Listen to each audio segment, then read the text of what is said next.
Donc, bonjour à toutes, bonjour à tous. Merci de nous rejoindre ce matin pour ce deuxième webinaire de la semaine Asie que l'on vous propose donc tout au long de cette semaine. Bonjour Sonia, bonjour Cédric.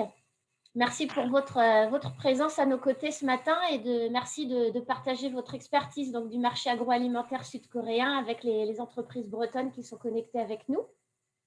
Merci à vous. Merci, bonjour. Bonjour. Bonjour à vous, merci beaucoup. Donc, ce matin, le deuxième webinaire Asie que l'on vous propose porte sur le marché agroalimentaire sud-coréen.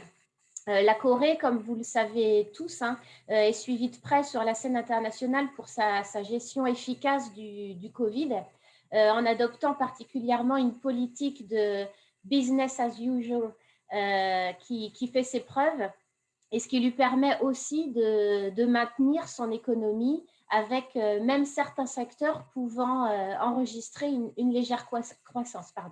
Et c'est le cas notamment du secteur agroalimentaire dont nous allons parler ce matin. Donc en effet, on va voir que ce secteur de l'agroalimentaire pendant la crise Covid a été au centre des intérêts des Coréens.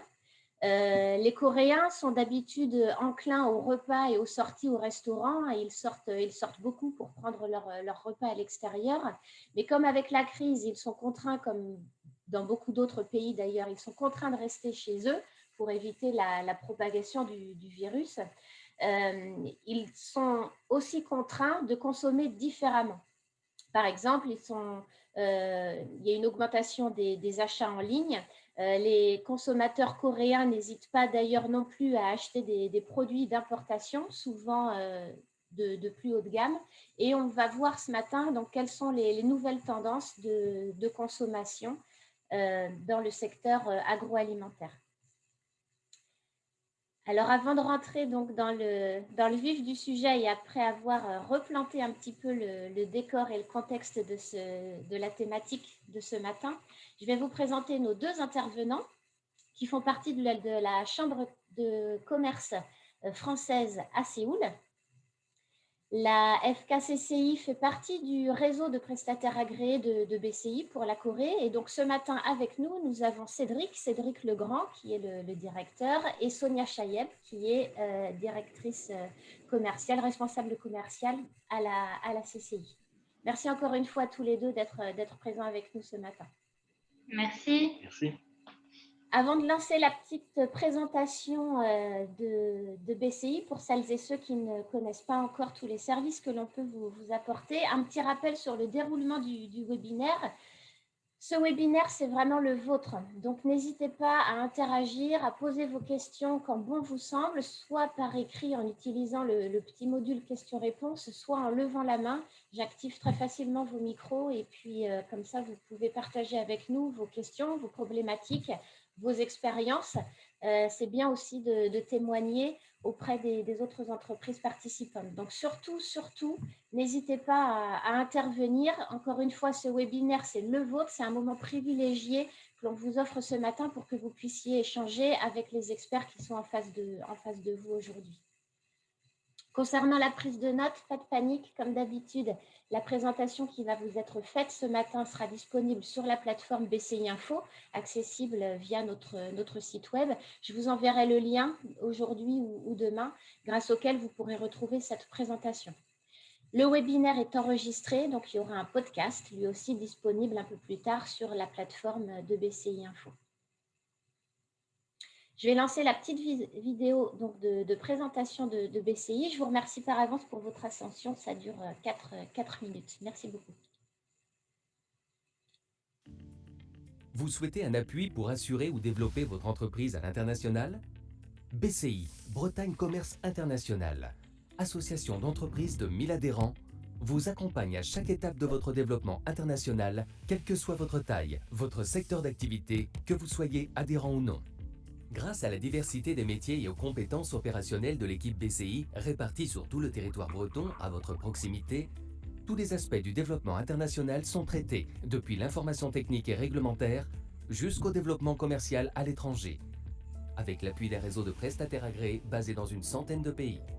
En 2019, BCI aura réalisé plus de 10 200 accompagnements pour plus de 2100 entreprises bretonnes, dont 30% étaient nouvelles. Sa mission principale consiste à favoriser l'export par la sensibilisation et l'information avec des services proposés gratuitement aux entreprises bretonnes. Ces services ont représenté en 2019 3632 conseils techniques, réglementaires ou stratégiques, 1681 rendez-vous en entreprise, 109 réunions d'information, 275 actions gratuites, recherche d'infomarchés, réalisation d'études. Mais aussi favoriser l'export par l'accompagnement sur les marchés étrangers, dont 30 salons internationaux, 6 missions sectorielles à l'étranger, 18 délégations d'acheteurs en Bretagne, 155 prestations individuelles à l'étranger. BCI, c'est aussi favoriser l'investissement étranger en Bretagne en identifiant et en accompagnant des projets par le biais de son service Invest in Bretagne. Plus de 380 entreprises à capitaux étrangers sont implantées en Bretagne, employant plus de 36 000 personnes. Anticiper l'évolution des marchés et faciliter la prise de décision avec BCI Info, le service de veille et d'information en ligne avec en 2019 3400 articles et brèves, 630 études, 300 fiches sectorielles. Réseauter et s'informer lors de l'Open de l'International, l'événement annuel de l'économie bretonne. Une édition 2019 en présentiel qui a regroupé plus de 1100 participants avec plus de 1000 rendez-vous B2B et plus de 50 pays représentés. Et une édition 2020 en ligne avec 600 rendez-vous B2B.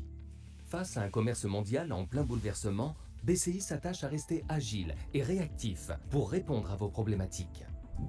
Ainsi, pour vous préparer au Brexit, BCI a mis en place un numéro vert et un cycle de réunions d'information. Pour vous informer de la situation dans le monde lié au Covid-19, BCI a quotidiennement enrichi sa plateforme BCI Info et a organisé des webinaires avec ses prestataires basés à l'étranger.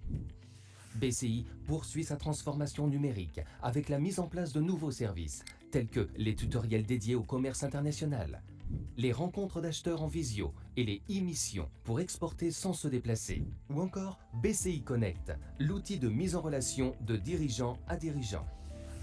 Avec un mode de fonctionnement unique, une gouvernance assurée par un conseil de surveillance présidé par ses financeurs, le Conseil régional de Bretagne et la Chambre régionale de commerce et d'industrie, et un directoire de 12 chefs d'entreprise élus parmi ses adhérents. BCI agit pour l'internationalisation des entreprises bretonnes et de l'économie régionale.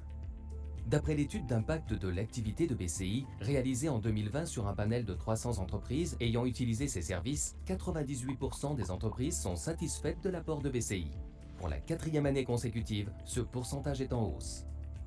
84,5% déclarent avoir atteint l'objectif qu'elles s'étaient fixé en s'adressant à BCI. 39% d'entre elles ont déjà enregistré un développement concret de leur activité.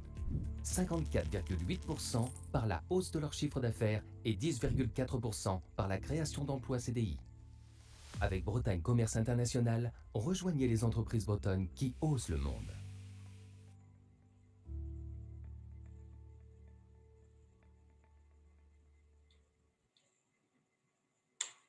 Merci pour ces quelques minutes d'attention. Je vous ai remis ici le lien pour accéder donc à BCI Info sur la plateforme sur laquelle vous retrouverez la présentation de ce matin ainsi que tous les autres supports qui sont décrits ici.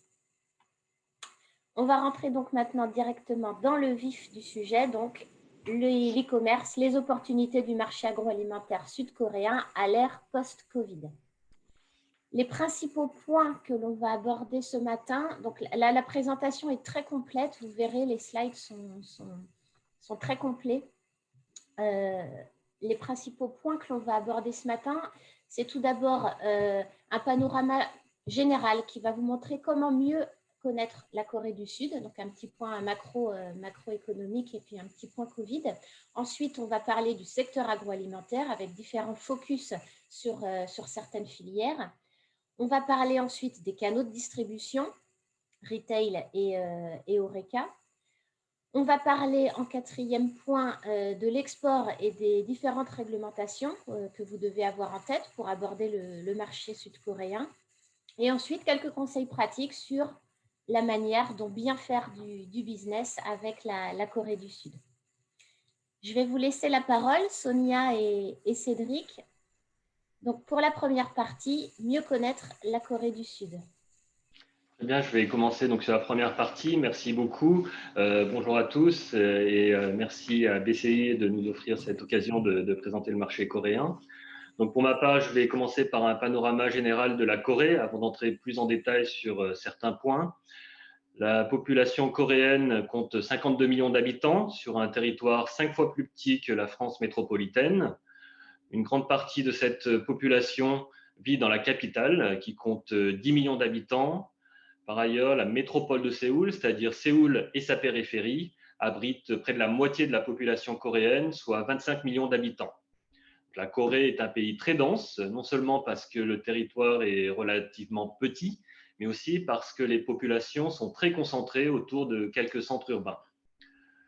Sur le plan économique, nous allons y revenir, la Corée devrait accéder au rang de 10e économie mondiale en 2020. Elle gagnerait donc 2 places par rapport à 2019 en passant devant la Russie et le Brésil. Aujourd'hui, le match pour la 9e place semble assez serré entre le Canada et la Corée. L'OCDE a placé la Corée en 9e position, alors que le FMI a placé la Corée en 10e position.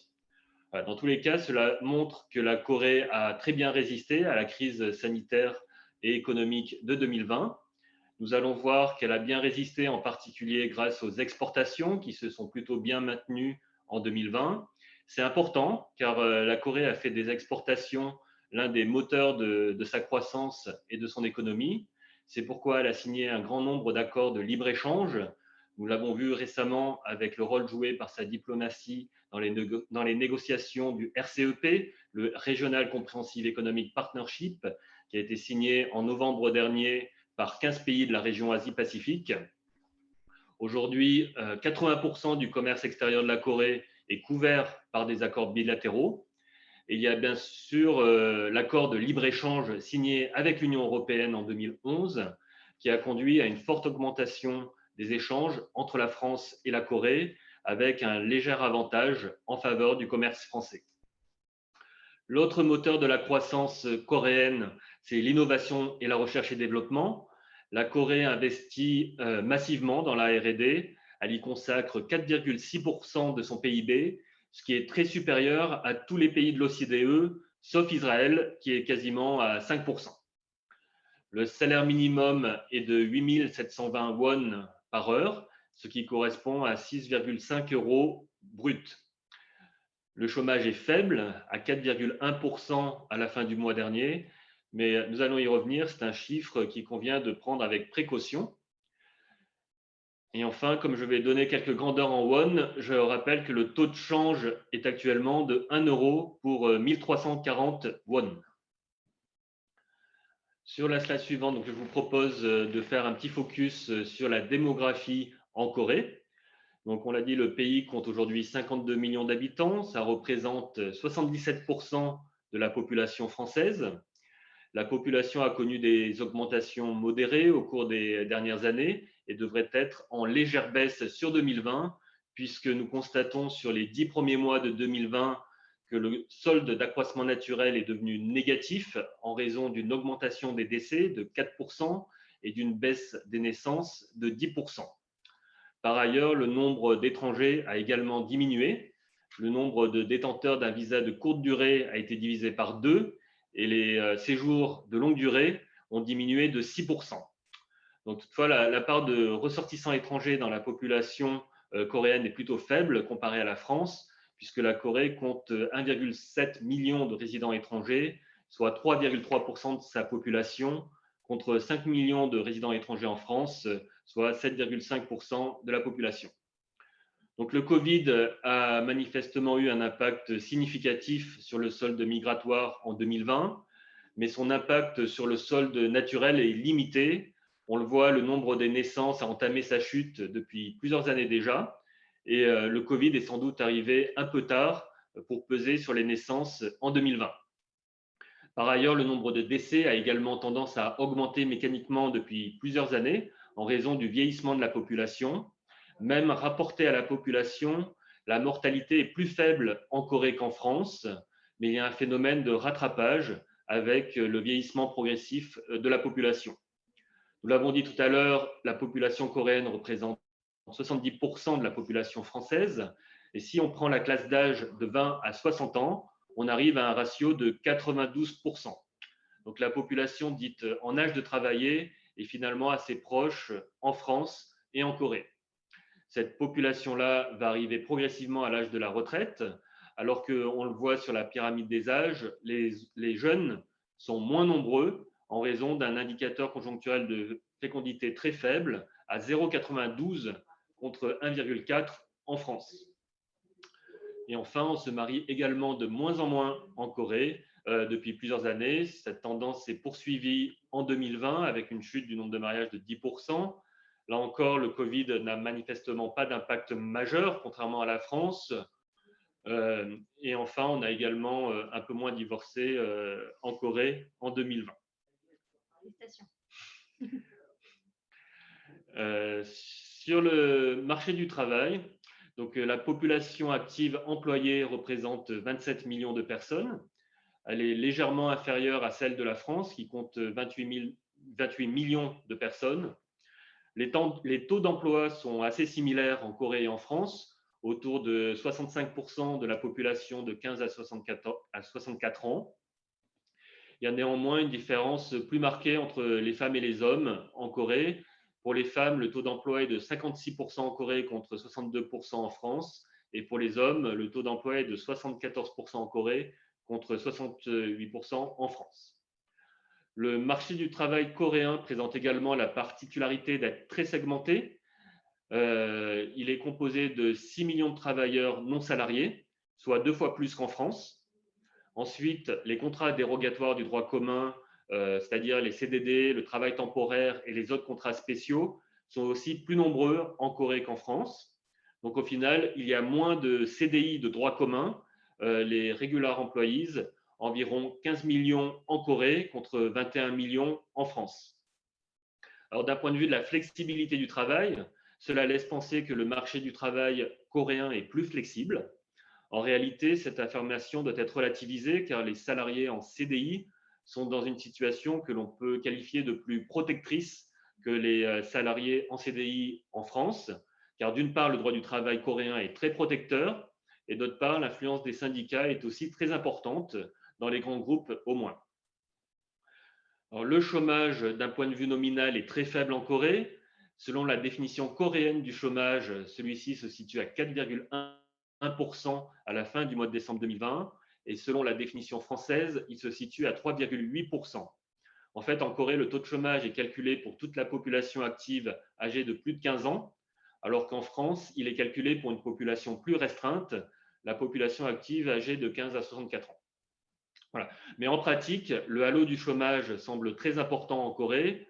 Par exemple, en 2020, le nombre d'emplois a diminué de 700 000 en passant de 27,3 à 26,6 millions, alors que le chômage n'a augmenté que de 140 000 personnes pour s'établir à 1,14 million de personnes.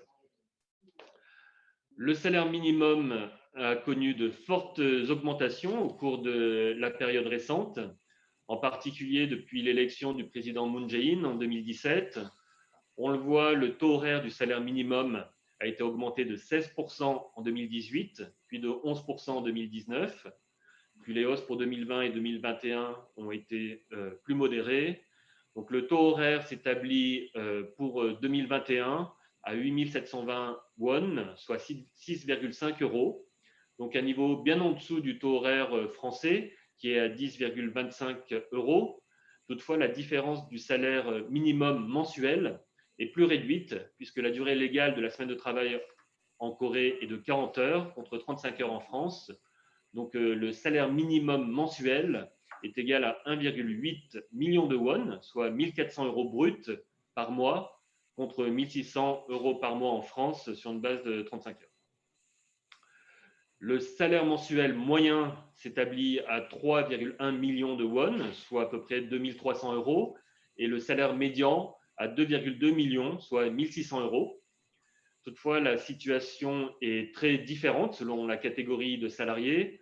Il y a tout d'abord une différence substantielle entre les salaires des travailleurs temporaires, qui se situent autour de 1,6 million de won, et ceux des travailleurs permanents en CDI, qui sont à 3,6 millions de won. De même, il y a des différences importantes selon la taille de l'entreprise, mais aussi naturellement selon l'âge, le diplôme ou encore le secteur d'activité. Ensuite, sur la slide suivante, donc, on voit que la croissance de l'économie coréenne ces dernières années se situait autour de 3%. Elle est descendue à 2% en 2019 et a été négative en 2020, comme dans beaucoup de pays, mais en résistant de façon assez unique, puisque la chute a été limitée à moins 1%, selon les chiffres publiés ce matin même par la Banque de Corée, alors qu'en France, on table plutôt sur une chute de 9-10%. Donc, grâce au plan de relance engagé par le gouvernement coréen autour du Green New Deal et du Digital New Deal, les prévisions pour 2021 tablent sur un rebond de 3%. Grâce à cette résilience, on l'a dit, la Corée devrait gagner 2 places dans le classement des plus grandes économies mondiales pour se hisser à la 10e place au moins et peut-être à la 9e place mondiale. Donc ce succès est lié à 2 facteurs au moins, les exportations et les dépenses de R&D. En 2019, la Corée était le 7e exportateur mondial. En 2020, les exportations ont diminué de 5,4% pour s'établir à 513 milliards de dollars. En volume, la Corée exporte surtout des semi-conducteurs, des appareils électroniques comme des smartphones ou des écrans et des voitures. Alors, le marché automobile mondial a chuté et donc les exportations de voitures ont enregistré une baisse de 13% en 2020, mais les semi-conducteurs se sont bien exportés et surtout les prix sont repartis à la hausse sur les marchés internationaux après une chute importante en 2019. Parmi les autres exportations qui ont connu des hausses de plus de 50% en 2020, il y a notamment les produits dans le secteur de la santé et les ordinateurs qui se sont bien vendus au cours de cette période où on est amené à travailler à distance notamment. Les importations ont chuté, elles ont enregistré une baisse de 7,2% en 2020. Et donc au total, la balance commerciale s'améliore et enregistre un solde positif de 46 milliards de dollars. Donc la Corée est également un pays très innovant. La R&D emploie 430 000 équivalents temps plein. Les dépenses de recherche et développement atteignent 66 milliards d'euros contre 52 milliards en France. Donc, rapportées au PIB, elles atteignent 4,6% du PIB en 2019, ce qui place la Corée au 2e rang mondial. Ces dépenses de R&D viennent surtout des grands groupes. Par exemple, Samsung est l'entreprise qui consacre le budget le plus important au monde à la R&D en valeur absolue, avec environ 17 milliards en 2019, c'est-à-dire autant que toutes les institutions publiques françaises, en incluant les universités. L'innovation vient aussi du cadre réglementaire, puisque la Corée n'hésite pas à faire évoluer sa législation pour permettre le développement de nouveaux produits et services. Elle autorise même un grand nombre de projets sandbox, c'est-à-dire des projets expérimentaux qui se heurtent à des problèmes réglementaires, mais qui sont autorisés à titre exceptionnel pour favoriser la recherche et l'innovation, et éventuellement pour faire évoluer la réglementation.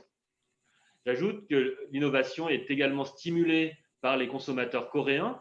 On constate en effet que les consommateurs sont demandeurs d'innovation, ils sont curieux, ils recherchent la nouveauté et surtout ils sont prêts à tester.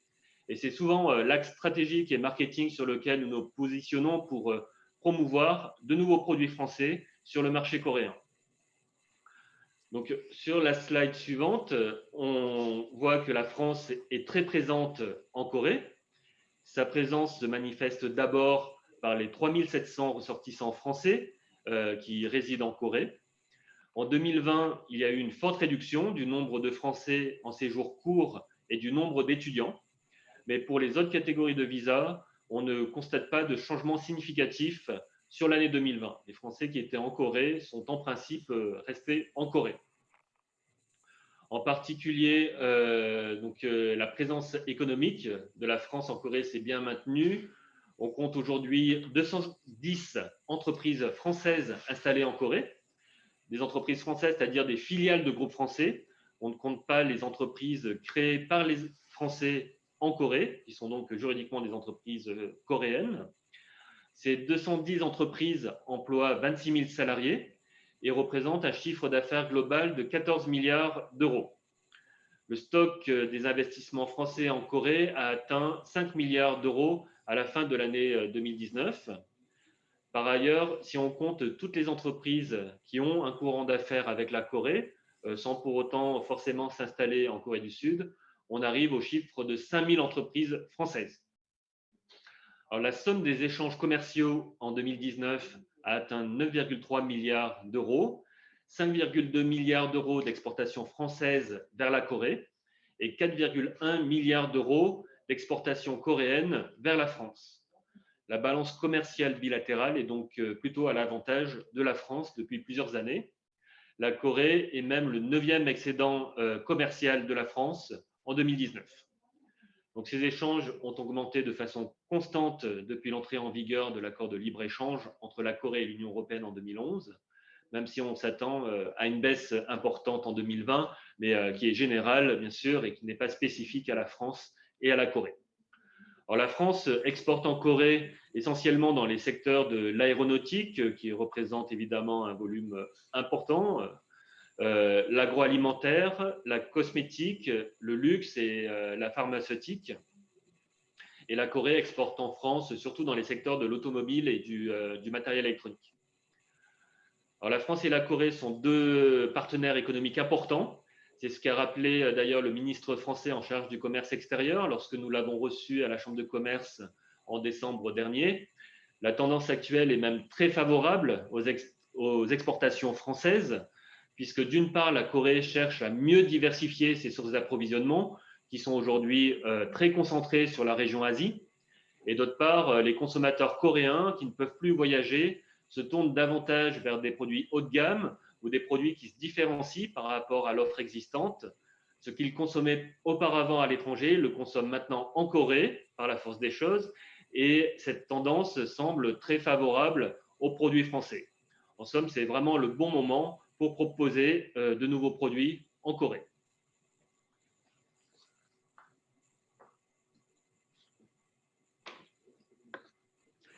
Alors, par rapport aux autres pays dans le monde, on l'a dit, la Corée a été relativement épargnée par le Covid, malgré un premier pic à 750 cas en 24 heures dès la fin du mois de février 2020, donc très tôt dans cette épidémie. À cette époque, ce pic avait suscité beaucoup d'émotions et d'inquiétudes, d'abord en Corée, mais également partout dans le monde. Mais finalement, les mesures énergiques qui ont été prises par les autorités sanitaires ont permis de réduire drastiquement le nombre de cas, qui est resté relativement faible jusqu'à l'été 2020. Il y a eu ensuite un petit relâchement au mois d'août avec une nouvelle vague de contamination jusqu'à 450 cas par jour, et qui a été bien maîtrisée à partir de septembre. Puis le pays a connu une troisième vague en restant quasiment tout le mois de décembre autour de 1000 nouveaux cas quotidiens. Et aujourd'hui, le nombre de nouveaux cas se situe autour de 350-400 cas et a tendance à diminuer. Donc au total, on peut dire que la gestion de la crise sanitaire en Corée a été efficace sur le plan sanitaire, mais aussi que la Corée a su trouver un équilibre satisfaisant entre les exigences sanitaires et les exigences économiques.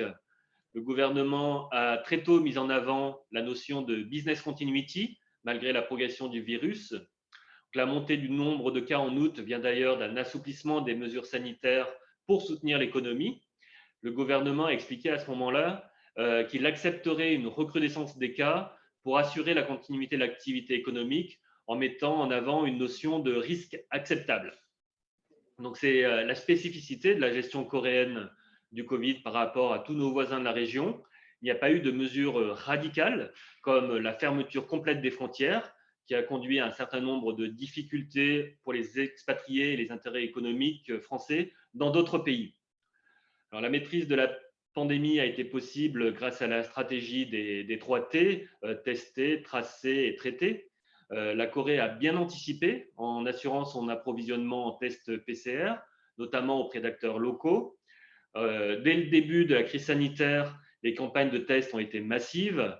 Lorsqu'une personne est testée positive, elle est immédiatement traitée et mise en quarantaine pour 15 jours au moins.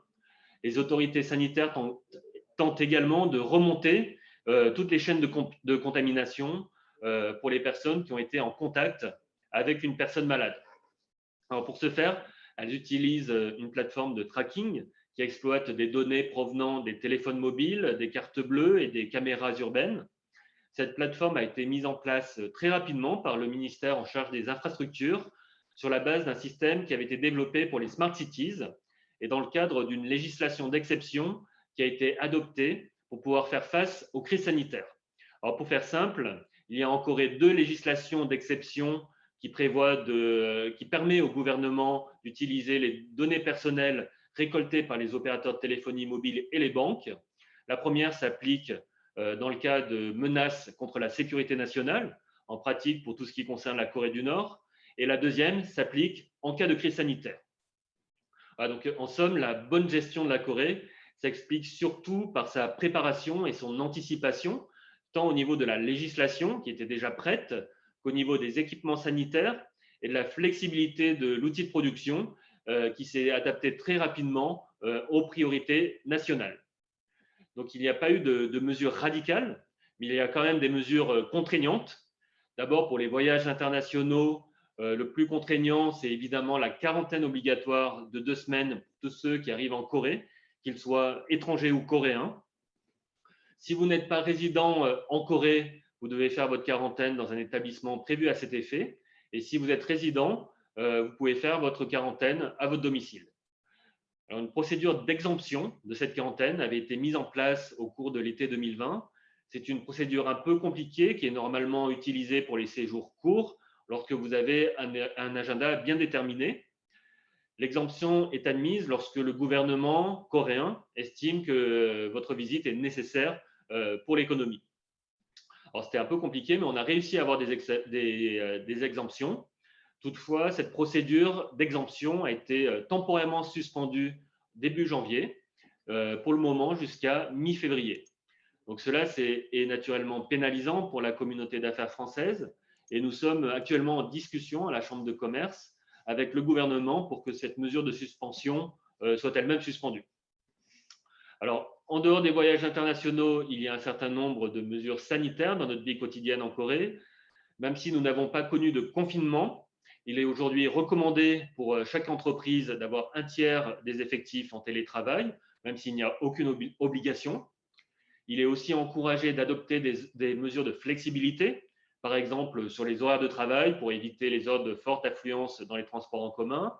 Il n'y a pas de couvre-feu non plus, dans le sens où nous n'avons pas l'obligation de rentrer chez nous après une certaine heure, mais les restaurants et les bars sont fermés à partir de 21h. Et après 21h, il faut se faire livrer à domicile. Donc, il n'y a pas grand-chose à faire à l'extérieur de toute façon. Pour tous les repas pris à l'extérieur, nous ne pouvons pas être à plus de 4 personnes. Cela signifie que l'on peut toujours déjeuner ou dîner à l'extérieur. Et s'il y a plus de 4 personnes, il faut faire des groupes de 4 pour entrer dans le restaurant. Bien sûr, le masque est obligatoire dans la plupart des lieux et la prise de température est très fréquente, quasi systématique. Donc voilà, toutes ces mesures sont un peu contraignantes au quotidien, mais ces efforts collectifs permettent à l'économie coréenne de tourner. Les chiffres que nous avons vus précédemment sont bons. Donc, si vous cherchez de nouveaux relais de croissance et un marché dynamique, la Corée constitue un bon choix. Et nous allons le voir avec Sonia que cela est particulièrement vrai pour le secteur agroalimentaire. Merci Cédric. Merci. Sonia, à toi la parole. Donc, on rentre dans le vif du sujet avec ce panorama maintenant du secteur agroalimentaire. Voilà, merci Karen, merci à tous. Donc avant de commencer, j'aimerais mettre l'accent sur une donnée clé et un mot-clé qui va vraiment revenir tout au long en fait, de cette présentation et qui pourra faire écho. Ce chiffre clé, c'est 30%. 30% de quoi 30% de ménages composés d'une seule personne. C'est une donnée qui va revenir, on le voit d'ailleurs sur cette slide-là. Et le mot-clé, c'est sain. Manger sain, consommer sain, qui sera vraiment appliqué à plusieurs secteurs tendances et avec beaucoup d'opportunités pour 2021. Bien entendu, comme l'a dit Karen en introduction au début, les slides sont assez denses, il y a beaucoup de secteurs qui seront couverts, donc ce ne sera pas exhaustif, mais je serai à votre disposition pour répondre à vos questions à la fin de ce webinaire, si vous le souhaitez. Donc de façon générale, pour commencer, la Corée, c'est un pays qui est très dépendant en matière agroalimentaire dans ses importations. 70%, c'est un chiffre relativement énorme et la France se situe plutôt bien puisque nous sommes le 14e fournisseur international de la Corée et le 3e au niveau de l'Union européenne. Une petite progression puisque nous étions en 4e place jusqu'à l'an dernier, mais une progression qui en fait est un peu un effet d'aubaine puisque nous bénéficions en fait de la moins bonne performance d'autres partenaires de la Corée. Et on le verra un peu plus tard. Avant, bien entendu, de parler des différents produits qui vont être pertinents pour le marché coréen, il est important aussi de comprendre qui est le consommateur coréen finalement. Cédric l'a un peu dit tout à l'heure, le consommateur coréen est curieux, il a un fort pouvoir d'achat, il veut de la nouveauté. Et ça, c'est un élément que tout au long de votre processus de business plan pour l'export en Corée, vous devrez mettre en avant. Le consommateur coréen, il aime également tout ce qui est lié, il est sensible. Il est sensible à plusieurs niveaux. Il va être sensible au niveau du service qu'on va lui rendre, du packaging, de l'image, de l'influence, de la vie des autres consommateurs, des influenceurs, des célébrités. Et il va également être très connecté et informé. Connecté, pourquoi? Parce qu'en Corée, on a un taux de pénétration très important. Depuis les JO de Pyeongchang en 2018, la 5G se répand comme une traînée de poudre. Et les gens, en fait, du fait de leur journée assez longue, vont consommer beaucoup en ligne, et notamment, surtout sur leur smartphone, avec une répartition à 60%. Le consommateur coréen, il a également une consommation en matière agroalimentaire qui est très occidentalisée et qui s'occidentalise de plus en plus. Donc, on l'a vu pendant très longtemps, ils ont voyagé. Et là, le fait de devoir rester un peu finalement coincé sur la péninsule, et ben, ils vont se rabattre davantage sur des produits étrangers, et ce qui va encore plus accélérer cette occidentalisation et cette variation finalement des moyens de consommation. Enfin, donc les Coréens, je vous le disais, se composent de ménages d'une personne à hauteur de 30%, ce qui est une donnée très importante et qui reviendra régulièrement. Au niveau des produits qu'on pourra aborder, mais qui ne sont pas exhaustives encore une fois, on aurait donc les céréales, les produits laitiers, les condiments, les alcools et notamment le vin, et tout ce qui va être les chocolats et les plats gourmets. Slide suivant. Merci. Donc, pour ce qui est des produits laitiers, donc là encore, on voit qu'il y a une certaine croissance liée justement au fait que la culture coréenne s'occidentalise. Les gens vont intégrer davantage des fromages, des yaourts et tout autre produit laitier à leurs habitudes de consommation. Et cela va entraîner encore un autre mouvement puisqu'on voit croître énormément le nombre de boulangeries, pâtisseries et autres restaurants haut de gamme français en Corée. Quand on pense à boulangerie-pâtisserie très française, on pense bien entendu au beurre qui va permettre de créer les mets sur place. Et justement, la France est le deuxième fournisseur de la Corée en matière de beurre. Les Coréens, ils ont bien compris que c'était un marché qui était intéressant. Et donc, les producteurs locaux aussi se sont mis à produire de nouveaux produits, des variantes de yaourt notamment. Mais il n'empêche que les produits français, qui jouent quand même d'une très belle image, vont pouvoir proposer une offre davantage premium et sur lesquels les Coréens n'hésiteront pas en fait à aller. Au niveau des tendances, on le voit, l'un des mots-clés que je vous ai donné en début de ce webinaire, c'était vraiment sain. Ça revient parce que là, justement, voilà, les Coréens vont chercher des produits davantage bio ou alors avec une composante particulière, soit des probiotiques pour les effets positifs pour la santé. On va également aimer prendre davantage de snacking à base de fromage, et notamment un des succès de ce côté-là, c'est la vache qui rit en Corée. avec Belchise. Donc ici, c'est connu sous le nom de Belchise. Donc avec ces petits triangles de fromage qui sont relativement chers ici, mais qui sont parvenus à se faire une place assez importante sur le marché coréen parce que les mamans ont remarqué que leurs enfants adoraient ça, et donc elles n'hésitent pas à mettre le prix pour leurs enfants, surtout qu'en plus, comme l'a dit Cédric, on a un taux de natalité assez bas. Donc dès qu'on a un enfant, on veut le meilleur pour lui et on n'hésite pas à y aller. C'est quand même un secteur qui est assez réglementé puisqu'il faut avoir une autorisation du gouvernement coréen et effectuer des démarches auprès de France Agrimaire ou la DDT de votre région. Voilà. Suivant. Il y a quelqu'un qui a levé la main. Je vais activer le micro. Votre micro est ouvert.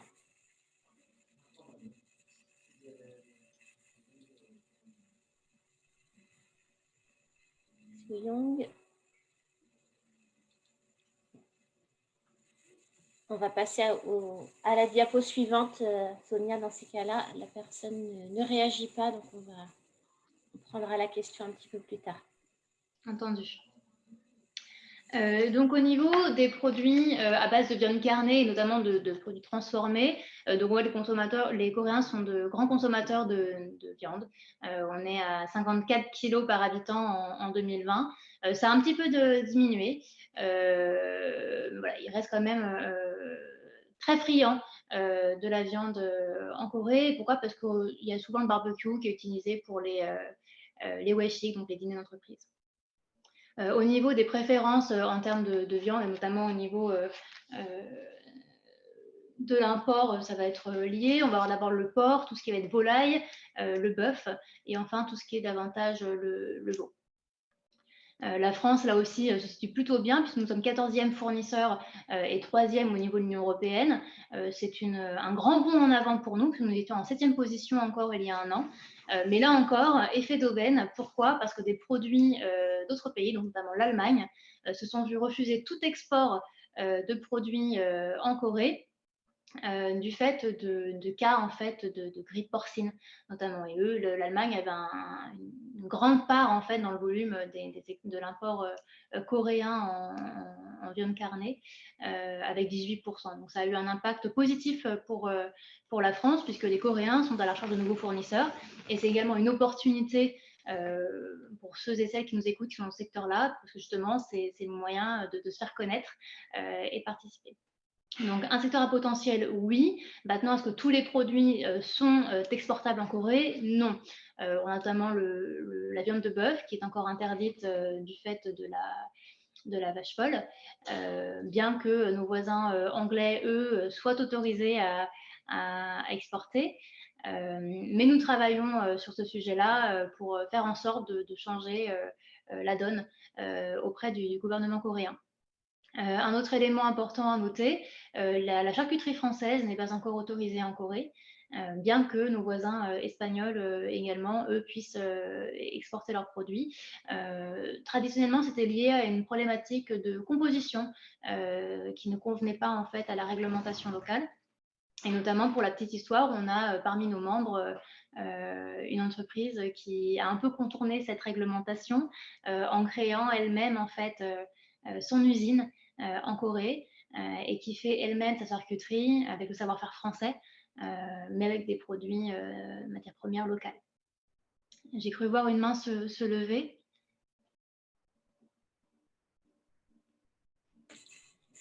Non, il n'y a personne d'autre. Non, ok. Non, on peut continuer. On continue? Très bien.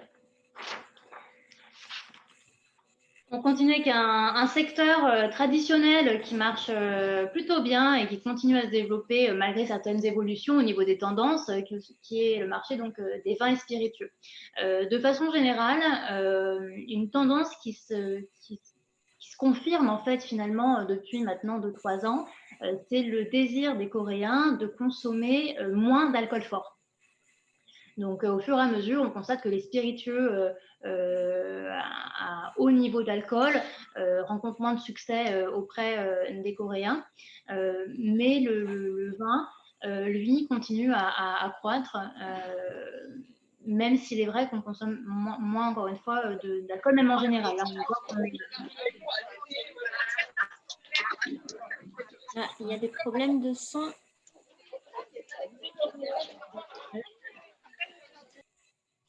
Ouais. Excusez-nous.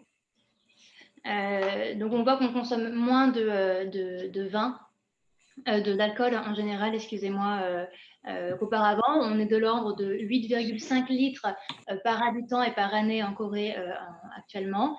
Mais par le passé, on était plus de l'ordre de 10,2. Donc, en comparaison, en France, on est encore aux environs de 12 litres. Mais la tendance est assez similaire en France où on tente à diminuer la consommation. En Corée, pourquoi diminue-t-on également de façon générale la consommation? On pourrait dire que finalement, si on consomme moins d'alcool fort, on peut toutefois augmenter sa consommation d'alcool plus léger. Non, la raison pour ce niveau-là est liée au fait que les Coréens souhaitent boire moins, mais de meilleure qualité. Et justement, là, c'est une très bonne opportunité pour les vins français, puisque on se place déjà très bien sur ce secteur-là. Hein. En valeur, on est les premiers partenaires de la Corée et les troisièmes en volume. Donc, on a de très bonnes opportunités d'augmenter ce côté-là. Et c'est justement là-dessus que la France doit jouer, donc notamment pour différentes variantes. On le verra aussi pour les tendances pour des vins et alcools davantage tournés vers le bio, vers le naturel, ou alors avec des façons de fonctionner davantage respectueuses de l'environnement. Et le seul, en fait, vraiment, là, gros panel au niveau alcool qui a un peu des difficultés actuellement, c'est les bières. Pourquoi? Parce que les bières, traditionnellement, sont considérées comme étant des produits censés être plus accessibles. Et où les Coréens sont moins prêts à mettre des montants élevés. Alors que la France, on a vraiment cette image de pays, ils ont l'image de la France avec... J'allais poser la question parce que le vin en Bretagne, effectivement, c'est pas le produit qui est produit localement. On est surtout dans les spiritueux, la bière, le cidre. Et j'allais te poser la question justement, est-ce qu'il y a des opportunités notamment pour nos Alors davantage pour le cidre, très bonne question, davantage pour le cidre que pour la bière. Pourquoi? Parce que le cidre a quand même cette vision de choses nouvelles. Enfin, c'est plus une nouveauté. Donc on l'a dit, les Coréens sont très curieux, ils vont vouloir découvrir de nouvelles choses. C'est un alcool qui est moins fort aussi. Donc on rentre dans cette tendance du fait que voilà, on cherche à avoir des produits plus innovants qui sortent de la norme en fait. Alors que la bière, là vraiment, c'est quelque chose qui est commun. Il y a eu le cas, vous savez, des accords entre la Corée et le Japon, notamment début 2020. Et donc, en fait, toutes les références japonaises sont complètement sorties du marché coréen. Et à la place, en fait, les marques coréennes se sont emparées du marché. Donc, la bière, ce n'est pas nécessairement le bon moment pour essayer de s'implanter. En revanche, je dirais qu'en effet, tout ce qui est cidre a plus de potentiel. Il y a plus un côté dégustation plaisir avec un savoir-faire réel qui n'est pas présent déjà localement. Merci. Merci à toi. Et donc justement, voilà, juste pour revenir encore sur les tendances rapidement, Karen, sur la slide d'avant. Merci. Donc au niveau des tendances, là aussi, on l'a dit tout à l'heure, les gens d'habitude se rencontrent dehors, ils vont dîner ensemble. Là, avec le Covid, même si on n'a pas eu de confinement, on couvre-feu, on se rencontre moins, on dîne moins à l'extérieur. Et à l'inverse, on va davantage aller consommer chez soi, seul, on appelle ça le onsul, sul qui veut dire alcool en coréen. Pour justement, voilà, c'est vraiment la dégustation de plaisir des produits. Voilà, on peut passer à la slide suivante. Merci. Sur les produits gourmets, donc c'est aussi un secteur sur lequel la France peut largement se placer. On l'a dit, c'est vraiment la marque France, c'est vraiment un plus quand on veut s'implanter en Corée. Il ne faut pas non plus, encore une fois, en faire son argument unique, parce que les gens vous regarderont en vous disant mais oui, so what, you're French, mais qu'est-ce que vous avez en plus? Donc à la recherche de produits innovants, on a eu des cas d'entreprises coréennes qui nous contactaient pour rechercher des produits à base de truffes, par exemple, voilà, des choses un peu plus qui sortent de l'ordinaire et qu'on retrouve dans les produits gourmets. Donc sur le volet épicerie sucrée, on a globalement une hausse pour tous les secteurs avec 11% pour les confiseries, 24% de croissance pour les confitures, marmelades assimilées et une croissance un peu plus timide pour tout ce qui est chocolat avec 2% en moyenne de croissance. Et là, on va chercher davantage des produits premium. Donc on voit vraiment que les Coréens s'attendent à des produits assez de belle qualité quand ils voient la marque France.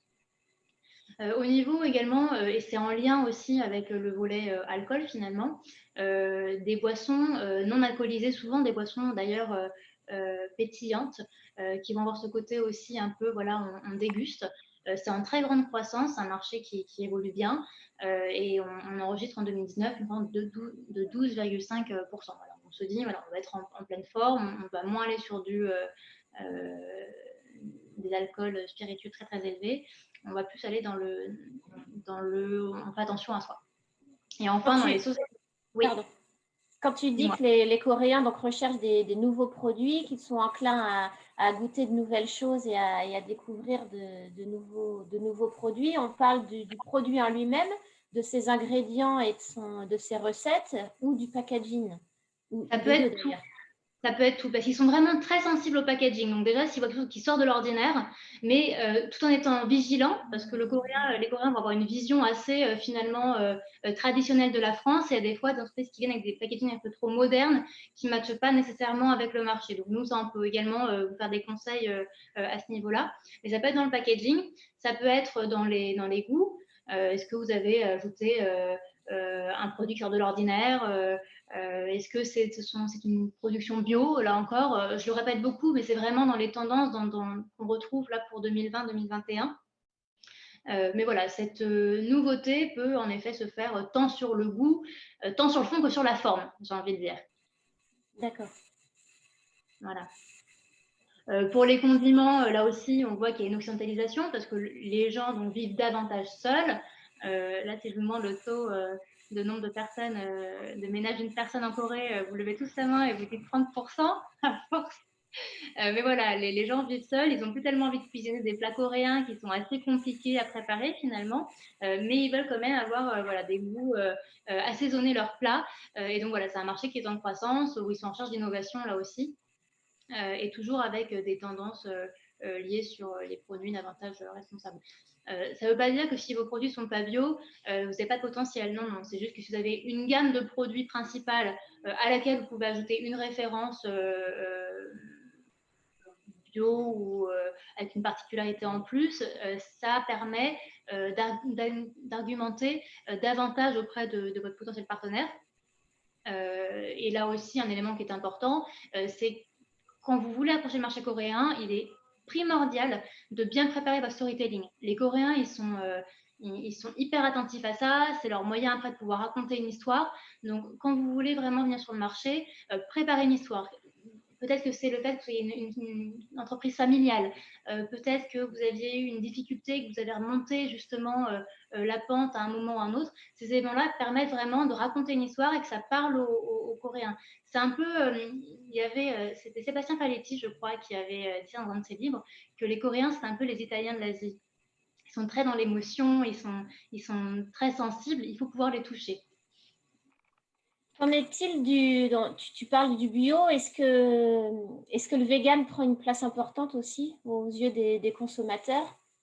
Tout à fait, j'allais y venir un peu plus tard, mais en effet, le vegan, il prend de l'ampleur, donc c'est pas encore mainstream, mais je dirais que le bio aussi, hein, il y a peut-être 3-4 ans, quand des entreprises venaient nous voir avec une gamme spécifiquement bio ou vegan, on disait écoutez, ça va pas sonner en fait aux oreilles des Coréens, ils vont pas comprendre, ça va pas les intéresser.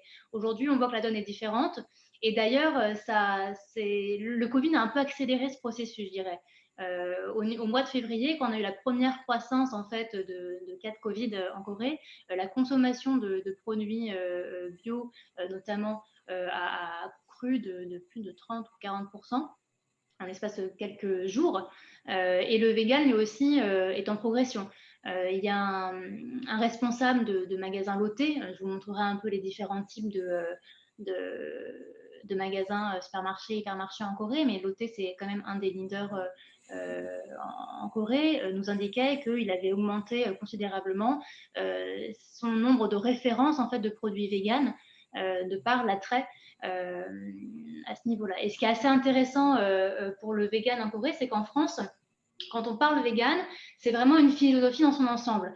On va manger vegan, on va vivre vegan. Donc, on va faire attention aux cosmétiques que l'on utilise, aux vêtements que l'on porte, aux accessoires que l'on a. En Corée, on ne prend pas tout ça. Il y a vraiment une partie, c'est vraiment réservé à l'alimentaire. On va vraiment se dire, c'est pour soi, pour sa santé. Donc le focus est vraiment mis là-dessus. Donc on voit qu'il y a une petite variante au niveau de la perception de ce qu'est le vegan, même s'il est possible que certains Coréens soient vraiment dans le même système, la même vision que ce qu'on peut avoir en France. De façon générale, c'est davantage pour le bien, pour sa santé. Voilà. Un autre marché qui prend des proportions assez importantes, c'est le marché de tout ce qui est surgelé. Donc on l'a vu, encore une fois, les Coréens travaillent 40 heures par semaine, ils sont occupés, la part de femmes qui travaillent augmente aussi par rapport aux générations passées, elles sont davantage actives. Les plats coréens, il faut savoir que c'est très compliqué à préparer, c'est très long, il faut un plat principal avec 5 ou 6 banchan, donc des plats d'accompagnement à côté. C'est vraiment un processus assez long et les gens veulent plus, en tout cas, les nouvelles générations ne veulent plus avoir cette pression de faire tout ça. Et dans cette dynamique-là, les entreprises vont développer des solutions surgelées. Donc, on va avoir tout ce qui va être les riz composés, qu'on appelle top pap en Corée. On va également avoir tout ce qui est produit pour les air fryers. Donc, je ne crois pas qu'on ait ça de air fryer en France. Je crois pas. Non. Peut-être que vous savez ce que c'est de votre côté. En France, en tout cas en Corée, c'est une sorte de machine, si vous voulez, que les gens se sont arrachés au cours des derniers mois. C'est une sorte de petite machine qui fait un peu effet four ou friteuse. On y fait notamment du pain, des frites, des nuggets, des produits souvent assez frits, bien que le pain n'en soit pas. Mais c'est vraiment un produit qui est devenu un peu plus mainstream, où on peut faire de la viande également. Et donc, du coup, avec ce type de produit-là, on a pu avoir une offre de produits agroalimentaires qui s'est développée, que ce soit des produits français, étrangers comme coréens. Je pense notamment à Amridor en Corée qui a développé une gamme pour aller cuire en air fryer pour matcher le marché coréen. Au niveau des autres produits surgelés qu'on va avoir et tout ce qu'on appelle les HMR, donc les Home Meal Replacement. Quel est ce nom assez étrange? Ça va être toutes les préparations en fait déjà faites donc de soupe coréenne, de pâtes préparées qui vont vraiment venir prendre une place importante. On voit qu'il y a une croissance assez énorme de 26% de ce côté-là. Justement parce que les gens veulent vraiment se faciliter la vie. Pour les fruits tropicaux surgelés, il y a une faute de frappe, on est plus de l'ordre de 10% que de 120%. Oui. Excusez-moi. Mais en effet, voilà, là aussi, c'est une croissance. On voit que les gens ne veulent plus aller à la difficulté, mais plus à la simplicité. Voilà. Merci. On a une question qui vient de tomber. Alors, je pense qu'on va revenir un petit peu en arrière sur les produits sucrés et les snackings. La question est la suivante. Quels seraient les temps forts clés de l'année pour les produits snacking sucrés? Y a-t-il un équivalent de la tendance gifting? Par exemple, donc là, le lien est fait par la personne avec le Chinese New Year. Est-ce que des belles boîtes sont sont offertes? Et pour que les entreprises qui fabriquent ce type de produit puissent réussir cette période festive, quels conseils pouvez-vous donner en termes de packaging, de distribution, etc. Alors en effet, la Corée, c'est un pays où la culture du cadeau est vraiment présente. On va avoir le Chinese New Year à Solal, donc c'est très bientôt. On a l'équivalent, c'est dans quelques semaines, dans 2 semaines maintenant. On est plus proche. Mi-février. C'est bientôt les vacances de Solal ici en Corée. Donc ça dépend du calendrier lunaire, mais généralement c'est fin janvier, mi-février. Ça dépend un peu, chaque année ça varie. Et après on va avoir également Chuseok, qui est la fête des moissons et qui est plutôt octobre, mi-fin octobre, mi-fin septembre, début octobre. Voilà, pour un peu généraliser. Et après, de façon générale, malgré ça, on a en France, on a la Valentine's Day, donc la Saint-Valentin. Ici, on a aussi le White Day. Donc, en fait, à la Saint-Valentin, c'est la femme qui donne à l'homme. Et au White Day, c'est l'homme qui donne à la femme. C'est ça, non? Voilà, donc on a 2 variantes. Il y a également le Pepero Day, qui est la fête des péperos. Donc les péperos, ce sont des mikados en fait coréens. Et donc ça ressemble à des 1, oui, un mikado, ça fait 2-1. Donc Pepero et Pepero Day, c'est le 11 novembre. Et donc là aussi, on va s'offrir des chocolats, des gâteaux sucrés. Donc ce seraient les grandes fêtes. Mais de façon générale, il est vrai qu'en Corée, on va offrir des cadeaux à un professeur, à un ami, même s'il y a des réglementations qui sont passées au cours des dernières années pour éviter justement d'acheter des cadeaux trop chers, pour acheter un peu les différents personnes avec qui on travaille. Mais voilà, il y a quand même plusieurs opportunités de pouvoir faire des cadeaux. En termes de packaging, pour le coup, on est plutôt sur des petits contenants, des grands contenants, sur du clinquant. Je pense que ça faisait partie aussi de la question de la personne. Alors, je pense que de façon générale, les chocolats, ils se veulent haut de gamme, et même les produits sucrés en général. Mais il faut un peu leur donner cette idée ouais, pour cette idée de premium, je verrais peut-être plus petit format. Alors que pour les produits coréens, on aurait des grandes boîtes parce que c'est vraiment culturel, ils connaissent ce que c'est. Là, on est plus sur du premium. Et pour garder cette image de premium, il vaut mieux favoriser des produits en plus petit packaging. Petit packaging. Il y a les particuliers donc, qui s'offrent des cadeaux, mais il y a aussi dans les entreprises, on achète beaucoup de cadeaux et on en envoie à tous ces partenaires sur ces deux périodes-là, à Solal et à Chuseok. Et donc, ça représente un marché très important et chaque entreprise a un budget important pour acheter des cadeaux sur ces deux périodes-là de l'année. Merci. On va avancer un petit peu parce que je vois l'heure qui tourne et on a encore beaucoup de points à aborder. On va passer au focus suivant, si vous voulez bien, sur le pet food. Si vous avez des questions, néanmoins, évidemment, n'hésitez pas à les poser, soit en levant la main, j'active facilement vos micros, soit en écrivant vos questions, mais surtout, n'hésitez pas à intervenir et à poser vos questions. Donc voilà, donc pour continuer, donc le pet food, en Corée, on voit une croissance assez importante en termes d'animaux de compagnie. Souvent, c'est des petits chiens et des chats parce que les appartements sont assez petits, donc en tout cas, on n'a pas de surface aussi grande qu'en France, donc on adapte. Les chats, on les aime bien parce qu'ils sont assez indépendants et propres. Et donc, de fait, la demande en alimentation pour les animaux de compagnie augmente. Elle augmente d'autant plus que pour les Coréens, les produits étrangers sont réputés comme étant de meilleure qualité. Et on le voit d'ailleurs puisque les produits liés à l'importation représentent 70% des parts du marché. Donc c'est énorme. Au niveau des acteurs présents, on noterait bien sûr Royal Canin, qui est un des leaders du marché et qui a d'ailleurs ouvert une usine en 2018 en Corée. Donc c'est bien signe que ça fonctionne bien. Au niveau des tendances, et là c'est très important également pour vraiment voir comment vous voulez adapter votre packaging et votre stratégie pour le marché coréen, il y a un passage de ce qu'on parlait un peu coréen, de Ewan et Panlyo. Ewan, c'est la notion de posséder un animal. Posséder quelque chose en tout cas, mais on parlait avant de Ewan, donc on va posséder un animal de compagnie. Et maintenant, il y a un glissement qui se fait. On ne parle plus de Ewan, on parle de Palnio, qui veut davantage dire que l'on considère l'animal comme un animal de compagnie, comme un membre de la famille, excusez-moi.